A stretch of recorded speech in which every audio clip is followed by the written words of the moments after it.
Electron বিন্যাস রসায়নের সবথেকে ইম্পর্টেন্ট টপিক। ভাইয়া আজকে তোমাকে আমি এই ইলেকট্রন বিন্যাস এত সহজভাবে শিখাবো যে তুমি তো নিজে বুঝবাই, তুমি ইনশাল্লাহ অন্য আরও অনেকজনকে শিখাইতে পারবা। তো ইলেকট্রন বিন্যাস এই টপিকটার উপর ইউটিউবে বেশ কয়েকটা ভিডিও আছে। তো কারো ভিডিওই আমার পছন্দ হয় না এইভাবে যে সব থেকে সহজ নিয়মে ইলেকট্রন বিন্যাস এইভাবে শেখা যায়। তো ভাইয়া এত কমপ্লেক্স কিচ্ছু করবো না, একদম ডাল ভাতের মতো তোমার মুখে তুলে দেবো, ইনশাল্লাহ তুমি একদম কমপ্লিটলি বুঝতে পারবা, কোথাও তোমার বিন্দুমাত্র সমস্যা থাকবে না। তো দেখো ইলেকট্রন বিন্যাস আমরা ক্লাস 8-এ কীভাবে ইলেকট্রন বিন্যাস করতাম, 2n² সূত্র দিয়ে। কিভাবে করতাম? 2n² সূত্র দিয়ে। এর মানে হচ্ছে কক্ষপথ সংখ্যা। তো n এর মান 1, মানে প্রথম কক্ষপথে আমার কয়টা ইলেকট্রন থাকতে পারবে? 2 × 1² মানে কয়টা? 2টা। দ্বিতীয় কক্ষপথে সর্বোচ্চ কয়টা ইলেকট্রন থাকতে পারবে? 2 × 2² মানে হচ্ছে 8টা। তৃতীয় কক্ষপথে সর্বোচ্চ থাকতে পারবে 2 × 3² মানে হচ্ছে আমার 18টা। তো এইভাবে আমরা ইলেকট্রন বিন্যাসটা করতাম। এর সাহায্যে সাপোজ আমরা যদি এটা মৌল নিই, এইভাবে সোডিয়াম হচ্ছে 11 নম্বর। তো সোডিয়ামের ইলেকট্রন বিন্যাস এইভাবে করতাম, 2 8 10 আর 1 11। ব্যাস, আমার সোডিয়ামের ইলেকট্রন বিন্যাস কমপ্লিট। তো এইভাবে আমরা ক্লাস 8-এ করতাম।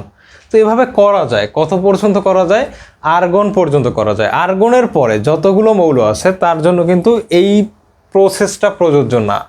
যেমন আমি পটাশিয়ামের কথা বলি বা ক্যালসিয়ামের কথা বলি।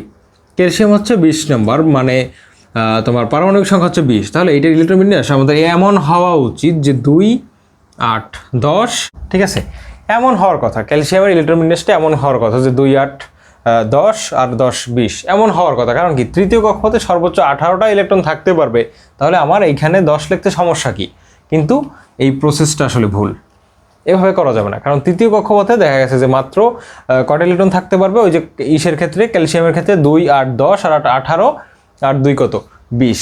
অর্থাৎ ওই ক্ষেত্রে কিন্তু তোমার লাস্টের কক্ষপথে 2টি ইলেকট্রন থাকে। কিন্তু তুমি যদি এইভাবে ইলেকট্রন বিন্যাস করতে যাও তাহলে তোমার তৃতীয় কক্ষপথে 10টা চলে আসে, কিন্তু তৃতীয় কক্ষপথেও থাকবে 8টা ইলেকট্রন। তো এইগুলো আমরা করতাম কক্ষপথ দিয়ে, তোমার কক্ষপথ সংখ্যা হিসেব করে তারপর ইলেকট্রন বিন্যাস করতাম, যেটা মাত্র আর্গন পর্যন্ত করা যায়। তারপরে যদি তুমি ইলেকট্রন বিন্যাস করতে যাও, বা আধুনিক যে ইলেকট্রন বিন্যাসটা আছে ওইটা হচ্ছে কি দিয়ে করা হয়? ওইটা হচ্ছে উপশক্তি স্তর দিয়ে করা হয়।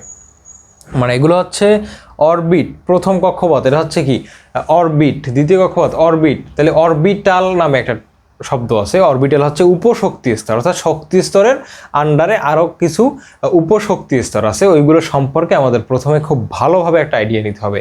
তো চলো আমরা আগে একটু জানি আমাদের কি কি অরবিটাল আছে। ভাইয়া মনে রাখবা, টোটাল কয় ধরনের অরবিটাল আছে? আমার উপশক্তি স্তর আছে মোট 4টা। SPDF কয়টা ভাইয়া? 4টা। মনে রাখবা, SPDF, জাস্ট এই 4টা জিনিস মাথায় রাখো। আর একটা জিনিস মাথায় রাখবা, এটা হচ্ছে তোমার এসে সর্বোচ্চ ইলেকট্রন থাকতে পারবে 2টা, পিতে সর্বোচ্চ ইলেকট্রন থাকতে পারবে 6টা, ডিতে সর্বোচ্চ ইলেকট্রন থাকতে পারবে 10টা, এফে সর্বোচ্চ ইলেকট্রন থাকতে পারবে 14টা। এই ছকটা ভাই জাস্ট একটু মাথায় রেখো। তো ভাইয়া আশা করি তুমি এই যে এইটা আমি যেটা দিচ্ছি এটা মুখস্থ করে ফেলছো, যে কোন উপশক্তি স্তরে সর্বোচ্চ কয়টা ইলেকট্রন থাকতে পারে। এবার জাস্ট তুমি একটা জিনিস মনে রাখবা এইভাবে, যে প্রথম কক্ষপথের জন্য উপশক্তি স্তর কয়টা? একটা। প্রথম কক্ষপথের জন্য উপশক্তি স্তর একটা, এটা হচ্ছে 1s। আর দ্বিতীয় কক্ষপথের জন্য উপশক্তি স্তর কয়টা? এটা হচ্ছে 2টা, একটা হচ্ছে 2s আর একটা হচ্ছে 2p। তৃতীয় কক্ষপথের জন্য উপশক্তি স্তর কয়টা ভাইয়া? 3টা, 3s 3p 3d। চতুর্থ কক্ষপথের জন্য ভাইয়া উপশক্তি স্তর কয়টা? চতুর্থ কক্ষপথের জন্য উপশক্তি স্তর হচ্ছে আমার 4টা, 4s 4p 4d আর এটা হচ্ছে 4f। এইভাবে পঞ্চম, তারপরে ষষ্ঠ, সপ্তম। পঞ্চমের জন্য 5টা, ষষ্ঠর জন্য 6টা। কিন্তু আসলে পঞ্চমের জন্য 5টা লাগে না, এ পর্যন্ত গেলেই হয়ে যায়। ষষ্ঠর জন্য 6টা লাগে না, দেখা গেছে ষষ্ঠর জন্য তোমার 3টে বা 4টা গেলেই হয়ে যায়। তো এত কিছু তোমার জানার দরকার নাই, কারণ এগুলো লাগবে না। তোমার লাগবে জাস্ট এতটুকু যদি তুমি জানো, তাহলে তোমার ইলেকট্রন বিন্যাস তোমার যেভাবে দেখ ইনশাল্লাহ তুমি করে আসতে পারবা। তাহলে এগুলো আমি একটু মুছে দিই, তুমি জাস্ট এতটুকু মাথায় রাখবা যে 1s, তারপর দ্বিতীয়র জন্য কি 2s 2p, তৃতীয়র জন্য 3s 3p 3d, চতুর্থের জন্য 4s 4p 4d 4f। অর্থাৎ প্রথম কক্ষপথের জন্য একটা উপশক্তি স্তর, দ্বিতীয়র জন্য 2টা উপশক্তি স্তর, তৃতীয়র জন্য 3টে উপশক্তি স্তর, চতুর্থর জন্য 4টা উপশক্তি স্তর। কি বলছি ভাই, বুঝতে পারছো? এখন তোমাদের বইতে দেখো এইভাবে তীর দিয়ে কাটা কাটা আছে, ওগুলো কি? ওগুলো শেখার কোনো দরকার নেই। আমি যেভাবে শিখে এইভাবে শিখলেই তোমার ওইটা অটোমেটিকভাবে কভার হয়ে যাবে। তো দেখো, প্রথমে তোমরা এই সিকোয়েন্সটা একটু মাথায় রাখবো যে 1s 2s 2p 3s 3p 3d 4s 4p 4d 4f শেষ। 1s তারপর কি 2s 2p 3s 3p 3d 4s 4p 4d 4f, এইটা একটু মাথায় রেখো। কি বলছি? 1s 2s 2p 3s 3p 3d 4s 4p 4d 4f, just এতটুকু মাথায় রাখো। আশা করি তোমাদের অলরেডি মুখস্থ হয়ে গেছে এই টার্মটা। তো এবার এর সাহায্যে আমরা একটু ইলেকট্রন বিন্যাস করি। সাপোজ আমরা চাচ্ছি সোডিয়ামের ইলেকট্রন বিন্যাসটা করতে। সোডিয়াম কত নম্বরে? 11 নম্বরে। এটা ইলেকট্রন বিন্যাস কীভাবে করবো আমরা জানি, মুখস্থ জানি। কি জানি? প্রথমে আমরা লিখবো 1s। 1s-এ দেবো কয়টা? 2টা, কারণ এসে সর্বোচ্চ 2টা থাকতে পারে, তাহলে আমরা 2টা দিয়ে দিলাম। তারপরে লিখবো কি 2s, 2s-এও 2টা দেবো, কারণ কি এসে সর্বোচ্চ 2টা থাকতে পারে, 2টা দিয়ে দিলাম। তারপর 2p, p-তে সর্বোচ্চ থাকতে পারে 6টা, আমরা 6টাই দিয়ে দিলাম।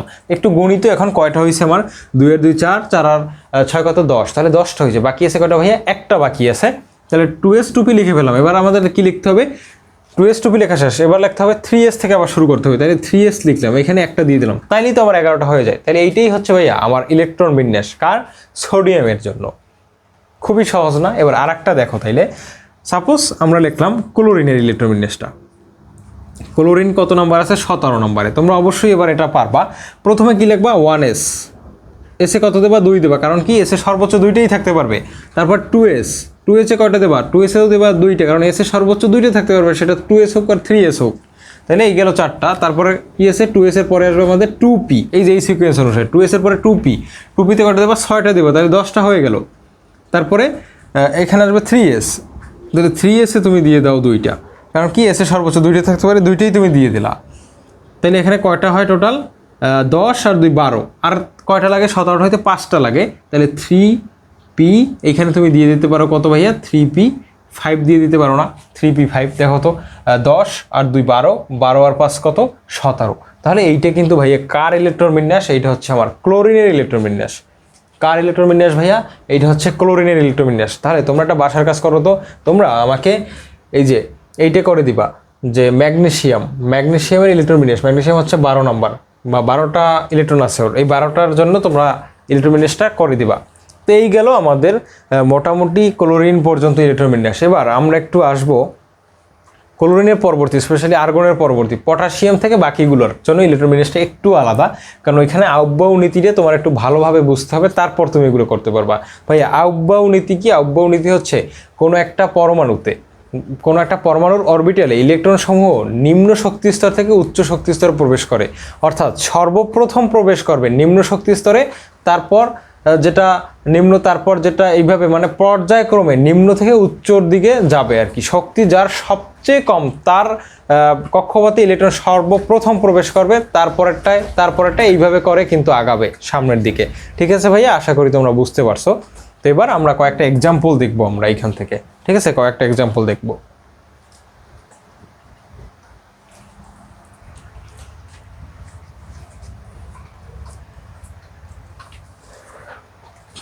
তাহলে ভাইয়া একটু লক্ষ্য করো, এখানে তোমার একটা জিনিস বুঝতে হবে একটু, যে আমার ক্যালসিয়ামের ইলেকট্রন বিন্যাসটা কিভাবে হবে। দেখো, প্রথমে আমরা 1s2 দিব, তারপর 2s2 দিব, 2p6 দিয়ে দিব। আমার এদিকে তাকানোর দরকার নেই, কারণ কি আমাদের ইলেকট্রন টোটাল 20, ক্যালসিয়ামের জন্য কত? 20টা। তাহলে 20 পর্যন্ত আমাদের তো যাওয়া লাগবে ইলেকট্রন। তাহলে এখানে 4 আর 6 10, তারপরে কি দেবো? 2s 2p দিলাম, তারপর 3s 3s-এ 2টা দিয়ে দিলাম, 3p-তে দিয়ে দিলাম 6টা। কয়টা হয়েছে টোটাল ভাইয়া? 2 2 4, তারপর 6 10 12 18। এখন তোমরা অনেকে বলছো ভাই 3d-তে 2টা দিয়ে দিলেই তো আমার ইলেকট্রন বিন্যাস হয়ে যায়, কিন্তু না ভাইয়া, এইটা ভুল। এইটা ভুল। কেন ভুল? কারণ মনে রাখবা, আমি একটু আগেই বলছি আউটবাউ নীতি অনুসারে নিম্ন শক্তি স্তরে ইলেকট্রন আগে প্রবেশ করবে, নিম্ন শক্তি স্তরে ইলেকট্রন আগে প্রবেশ করবে। তাহলে কোনটা উচ্চ কোনটা নিম্ন কিভাবে বুঝবো? দেখো, এইখানে 3d, ঠিক আছে লিখলাম, 3d-র পরে কে আছে? 4s। তাহলে আগে 3d-তে যাবে নাকি আগে 4s-এ যাবে? এইটা হচ্ছে কথা। 3d-তে কেন যাবে না? কারণ একটু দেখো, শক্তি নির্ণয় করতে হবে। শক্তি নির্ণয়ের পদ্ধতি হচ্ছে n+l। শক্তি নির্ণয়ের সূত্র কি? শক্তি নির্ণয় ভাইয়া, শক্তি নির্ণয়ের সূত্রটা কি? শক্তি নির্ণয়ের সূত্র হচ্ছে n+l। ঠিক আছে, শক্তি নির্ণয়ের সূত্র হচ্ছে কি ভাইয়া? n+l। যে জায়গায় n মানে হচ্ছে এই কক্ষপথ সংখ্যা, আর l মানে কি? l মানে হচ্ছে সহকারী কোয়ান্টাম নাম্বার। তো ভাইয়া এইটা অবশ্যই মাথায় রাখবা, s এর জন্য l এর মান হচ্ছে 0, p পি এর জন্য এল এর মান হচ্ছে 1, ডি এর জন্য এল এর মান হচ্ছে 2, আর এফ এর জন্য এল এর মান হচ্ছে কত 3। এইটা একটু তোমাদের মাথায় রাখা লাগবে আর কি, যে এস এর ক্ষেত্রে এল এর মান হচ্ছে 0, পি এর জন্য এল এর মান 1, ডি এর জন্য এল এর মান 2, এফ এর জন্য এল এর মান 3। এটা কি কাজে লাগে ভাইয়া? এটা লাগবে আমার শক্তি নির্ণয়ের কাজে। শক্তি নির্ণয়ের সূত্র কি? N plus L. তাহলে একটু লক্ষ্য করো তো, এই যে 3D আমি লিখলাম, 3D আর 4s এর শক্তিটা আমরা বের করতে চাচ্ছি, কারণ যার শক্তি কম সেখানে আগে ইলেকট্রন প্রবেশ করবে। তাহলে 3D আর কে 4s, 3D এর ক্ষেত্রে শক্তি কত? 3 প্লাস ডি এর মান কত, মানে এন প্লাস এল, এন এর মান 3, ডি এর ক্ষেত্রে এল এর মান কত 2 সমান সমান কত 5, আর 4s এর ক্ষেত্রে শক্তি কত? এন এর মান 4 প্লাস এস এর মান কত? এস এর মান হচ্ছে আমাদের 0 সমান সমান কত 4। তাহলে বলো তো কার শক্তি বেশি আর কার শক্তি কম? 4s এর শক্তি কম, কারণ কি ওখানে 4 আসছে, আর 3D শক্তি আসছে 5। তার মানে এই 3D আর 4s এই দুইটার মধ্যে কোন অরবিটালে আগে ইলেকট্রন প্রবেশ করবে? নিশ্চয়ই 4s এ ইলেকট্রন আগে প্রবেশ করবে, তারপরে গিয়ে 3D তে প্রবেশ করে যদি ইলেকট্রন থাকে। তাহলে এখানে যে আমি লিখছি 3D2, এটা আসলে ভুল হয়েছে। কারণ কি? কারণ আমার 3p এর পরে 3D তে ইলেকট্রন না গিয়ে যাবে কোথায়? 4s এ যাবে। এটা অনুধাবনমূলক প্রশ্নেও আসতে পারে যে 3D তে ইলেকট্রন না গিয়ে আগে 4s এ কেন যায়? কারণ কি?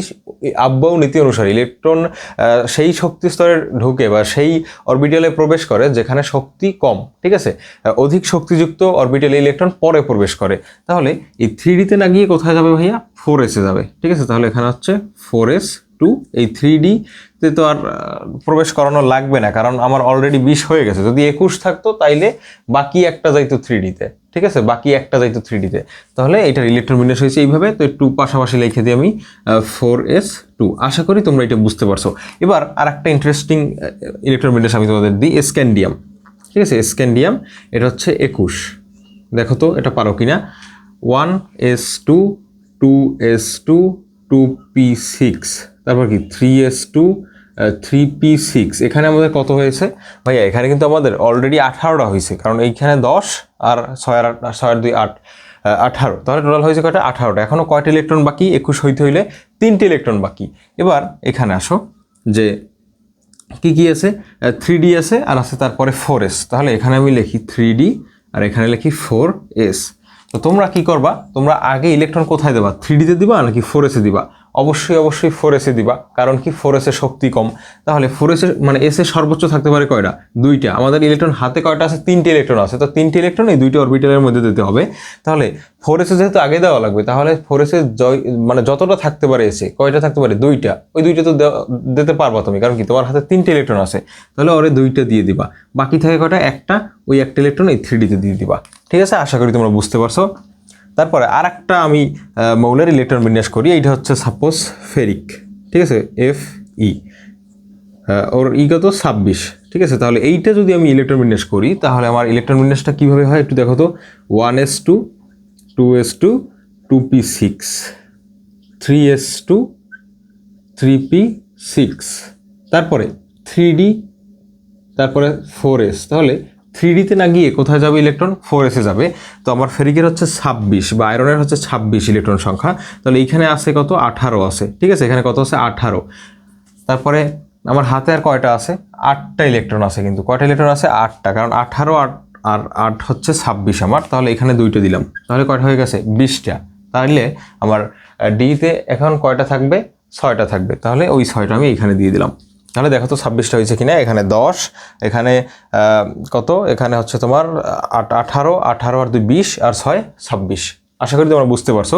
তো তোমরা আবার এইভাবে দিও না যে 18 আর এখানে তুমি 8টা দিয়ে দিলা, 4s এ কিছু দিলে না। না, আগে 4s এ দিবা, তারপরে 3D দিয়ে দিবা, ঠিক আছে? এখন তুমি সাজাইয়ে এইভাবে লিখবা, অথবা কেউ যদি লেখে এইভাবে 4s2 3d6, তারটা যে ভুল এমন না, সেও ওইভাবে আসলে লিখতে পারে।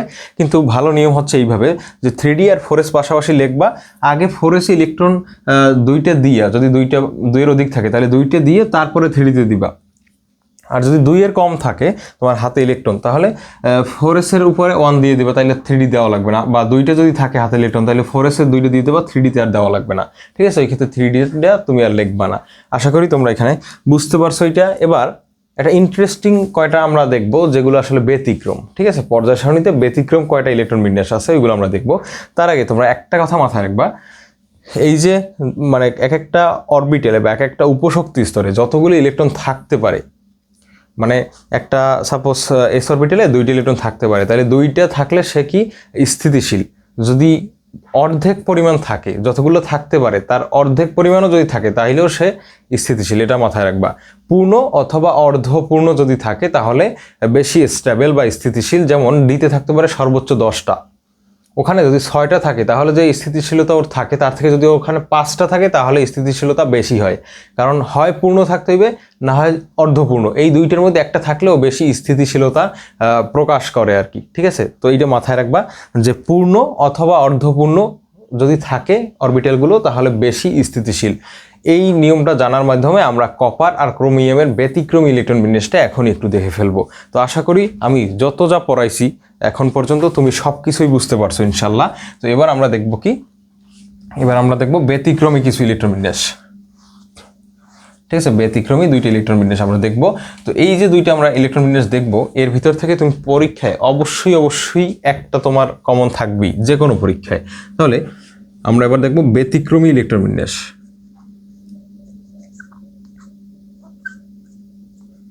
ব্যতিক্রমী ইলেকট্রন বিন্যাস।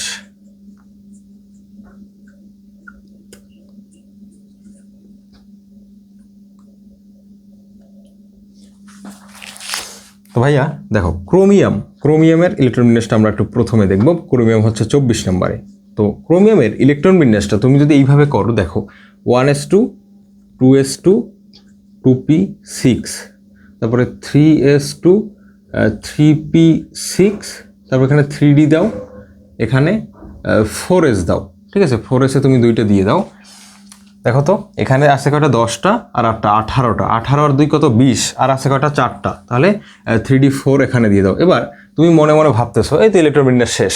ঠিক আছে, আমার ইলেকট্রন বিন্যাস শেষ, এখানে আমার আর কিছু করা লাগবে না, কারণ তুমি স্বাভাবিক নিয়মে ইলেকট্রন বিন্যাসটা করে দিছো। কিন্তু ভাইয়া আমি যে তোমাকে একটু আগে একটা কথা বলছি, তোমার কি মনে আছে যে কোনো একটা অরবিটালে যদি পূর্ণ সংখ্যক ইলেকট্রন থাকে তাহলে সে স্থিতিশীল, কিন্তু যদি অর্ধপূর্ণও থাকে তাহলেও সে কিন্তু স্থিতিশীলতা বেশি প্রকাশ করে। অর্থাৎ একটা অরবিটালে দেখো ডিতে থাকতে পারে সর্বোচ্চ কয়টা, 10টা, এখানে আছে কয়টা 4টা, এখানে যদি আরেকটা ইলেকট্রন বেশি পাইতো তাহলে ও কেমন হইতো, অর্ধপূর্ণ হইতো, মানে 5টা, 10-এর অর্ধেক 5, তাহলে ও আরেকটা ইলেকট্রন কি করবে, এইখান থেকে এখানে নিয়ে নিবে। যে 4s-এ কয়টা ইলেকট্রন আছে, 2টা, এখান থেকে যদি একটা ইলেকট্রন নিয়ে নেয় তাহলে 4s-এও অর্ধপূর্ণ হয়, কারণ কি 2টার ভিতরে যদি একটা থাকে তাহলে অর্ধপূর্ণ আমার। তাহলে এখানে কি করবে ও, এখানে ভাইয়া ও একটা ইলেকট্রন রাখবে, আর এখানেও কয়টা ইলেকট্রন রাখবে, ওই বাকি একটা এখানে এসে পাস হবে। তাহলে লাভ কি হইল, ডি অর্ধপূর্ণ হয়ে গেল, এসও অর্ধপূর্ণ হয়ে গেল। তাহলে এই অর্ধপূর্ণ কাঠামো যদি গঠন করতে পারে তাহলে বেশি স্থিতিশীলতা অর্জন করে। এই কারণে ক্রোমিয়ামের ইলেকট্রন বিন্যাসটা হচ্ছে এইভাবে। প্রথমে আমি যেটা লিখছিলাম ওটা স্বাভাবিকভাবে অন্য সব মৌলের ইলেকট্রন বিন্যাসের জন্য, কিন্তু ক্রোমিয়ামের ইলেকট্রন বিন্যাসটা কেমন, ব্যতিক্রম। তাহলে কি সেই ব্যতিক্রমতা, ওই যে বললাম অর্ধপূর্ণ করতে পারলে বেশি স্থিতিশীল হয়, এই কারণে ডিতে 4টা না রেখে এস থেকে একটা নিয়ে এসে 5টা অর্ধপূর্ণ করে, 5টা হওয়ার মাধ্যমে, কারণ ডিতে থাকতে পারে 10টা, রাখছে 5টা, তাইলে অর্ধপূর্ণ হয়ে গেছে। এসে থাকতে পারে 2টা, আছে একটা, অর্ধপূর্ণ হয়ে গেছে। তাহলে এইটা হচ্ছে একটা ব্যতিক্রমী ইলেকট্রন বিন্যাস, মাথায় রাখবা। আর একটা ব্যতিক্রমী ইলেকট্রন বিন্যাস তোমাদের আমি শিখাবো, এটা হচ্ছে কপারেরটা। ভাইয়া কপার হচ্ছে 29 নাম্বার। কপার ইলেকট্রন বিন্যাসটা আমরা একটু দেখি তো। 1s2 2s2 2p6, তারপরে 3s2 3p6 3d4s, আগে 4s-এ দিব, আমি 4s-এ 2টা দিয়ে দিলাম। ঠিক আছে, 4s-এ 2টা দেওয়ার পরে দেখো আমার এখানে কয়টা হয়ে গেছে, এখানে আছে আমার 18, 2 20, কপার যেহেতু 29 নাম্বার তাহলে এখানে আমি 9 দিয়ে দিলেই তো আমার 29 হয়ে যায়। তো স্বাভাবিকভাবে এই ইলেকট্রন বিন্যাসটা কমপ্লিট আমাদের অন্য সব মৌলের জন্য, কিন্তু কপারের জন্য এরকম না, কারণ আমি বলছি কি অর্ধপূর্ণ বা পূর্ণ যদি থাকে তাহলে সেক্ষেত্রে সেটা বেশি স্থিতিশীল হয়।